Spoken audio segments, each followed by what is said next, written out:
दोस्तों अगर वीडियो पसंद आए तो चैनल को सब्सक्राइब ज़रूर करें और दोस्तों के साथ शेयर ज़रूर करें और हमारे वीडियो को लाइक करें और प्यारा सा कमेंट करें। इससे हमारा मोटिवेशन बढ़ता है और हम नई नई जानकारी आपके लिए लेके आते हैं।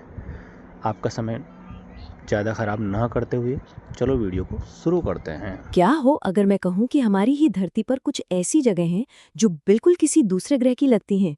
जी हाँ, ऐसी जगहें जो विज्ञान के नियमों को चुनौती देती हैं और हमारी कल्पना से भी परे हैं।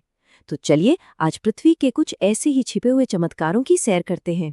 चलिए एक सवाल से शुरू करते हैं।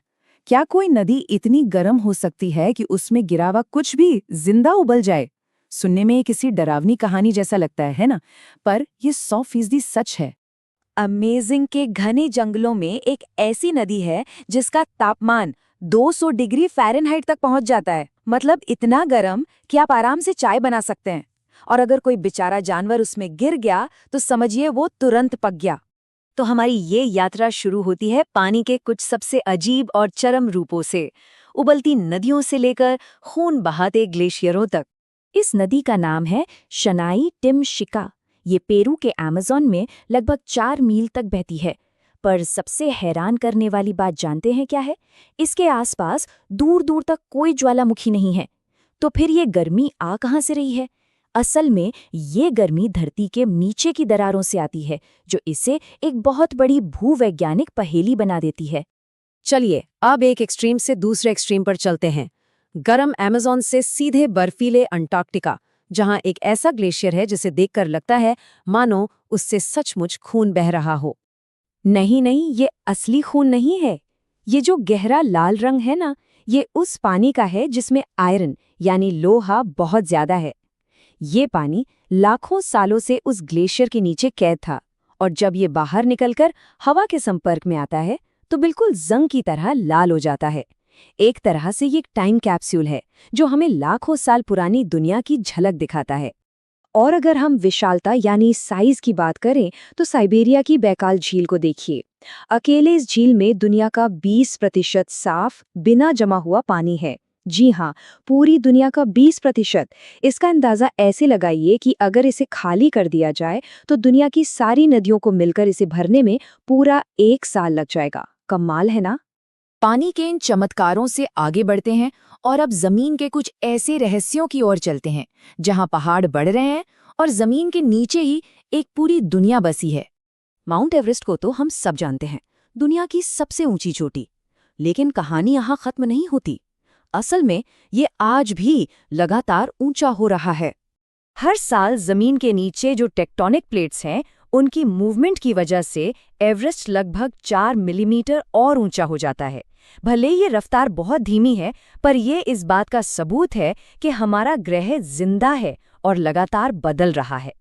चलिए अब जमीन के नीचे चलते हैं वियतनाम की सोंडुंग गुफा में। ये गुफा इतनी ज्यादा विशाल है कि इसके अंदर आप 40 मंजिला इमारत खड़ी कर सकते हैं। और सिर्फ इतना ही नहीं, इस गुफा का अपना मौसम है, अपनी नदी है और अपना एक पूरा जंगल भी है। सोच कर देखिए, जमीन के नीचे एक पूरी की पूरी अलग दुनिया। डेथ वैली के सेलिंग स्टोन्स का रहस्य दशकों तक वैज्ञानिकों को परेशान करता रहा कि आखिर ये भारी पत्थर अपने आप चलते कैसे हैं। पर अब इसका राज खुल चुका है।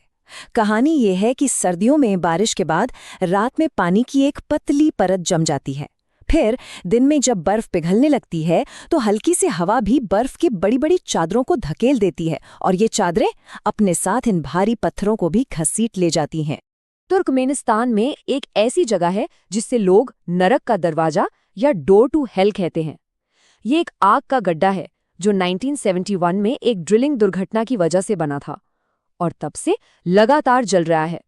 जिन इंजीनियरों ने इसमें आग लगाई थी, उन्होंने सोचा था कि चलो कुछ हफ्तों में सारी गैस जल जाएगी और आग बुझ जाएगी। लेकिन 50 साल से भी ज्यादा हो चुके हैं और नरक का ये दरवाजा आज भी उसी शिद्दत से धधक रहा है। चलिए अब कुछ ऐसी जगहों की बात करते हैं जहां हमारी धरती हमारी आंखों से ही खेलती है, ऐसे भ्रम पैदा करती है जिन पर यकीन करना मुश्किल हो जाता है। मॉरिशस के तट पर एक ऐसा नज़ारा है जिस पर यकीन नहीं होता। ऐसा लगता है जैसे समुद्र के अंदर एक बहुत बड़ा झरना है। बिल्कुल ऐसा जैसे पूरा महासागर ही एक खाई में गिर रहा हो। पर ये हमारी आंखों का धोखा है, एक शानदार ऑप्टिकल इल्यूजन। जिसे हम झरना समझ रहे हैं वो असल में पानी नहीं बल्कि समुद्र के तल की रेत और गाद है जो एक गहरी खाई की तरफ बह रही है। पर ऊपर से देखने पर ये एक बहते हुए झरने जैसा ही लगता है। क्या कभी सोचा है कि रेगिस्तान गा सकता है? जी हाँ, दुनिया में कुछ ऐसे रेत के टीले हैं जो एक अजीब सी संगीत जैसी गुनगुनाहट पैदा करते हैं। ये रहस्यमयी संगीत तब पैदा होता है जब हवा चलती है और रेत के लाखों सूखे कण एक खास ढलान पर एक साथ नीचे फिसलते हैं। उनके आपस में टकराने से जो कंपन होता है वही एक गहरी संगीत जैसी धुन बना देता है, मानो रेगिस्तान खुद ही कोई साज बजा रहा हो। कनाडा में एक जगह है हडसन बे। वहां गुरुत्वाकर्षण यानी ग्रेविटी आसपास के इलाकों से थोड़ी कम है। इसका मतलब ये हुआ कि वहां पर किसी का भी वजन थोड़ा सा कम हो जाएगा। इसकी वजह यह है कि हजारों साल पहले उस इलाके पर बर्फ की एक मोटी चादर थी जिसने जमीन को नीचे दबा दिया था। बर्फ तो पिघल गई पर जमीन अभी भी बहुत धीरे धीरे अपनी जगह पर वापस आ रही है, जिससे इस क्षेत्र में ग्रेविटी में थोड़ा सा फर्क आ गया है। इतने सारे अजूबों के बाद अब सवाल ये उठता है, क्या अब भी कुछ बड़ा खोजना बाकी है या हमने सब कुछ देख लिया है? और इसका जवाब है हाँ, बिल्कुल बाकी है। शायद इस बात पर यकीन न हो, लेकिन अभी हाल ही में 2017 में वैज्ञानिकों ने एक पूरे के पूरे नए महाद्वीप की खोज की पुष्टि की है। इसका नाम है ज़ीलैंडिया। ये कोई छोटा मोटा जमीन का टुकड़ा नहीं है। ये महाद्वीप भारत से लगभग 2 गुना बड़ा है और इसका 94% हिस्सा प्रशांत महासागर के नीचे छिपा हुआ है, हमेशा से हमारी नजरों के सामने, फिर भी हमारी नजरों से ओझल। तो आखिर में बस ये सोचिए, अगर भारत से 2 गुने आकार का एक पूरा महाद्वीप हमारी नजरों से छिपा रह सकता है, तो न जाने और कितने रहस्य हैं जो खोजे जाने का इंतजार कर रहे हैं। हमारी पृथ्वी सचमुच चमत्कारों से भरी है।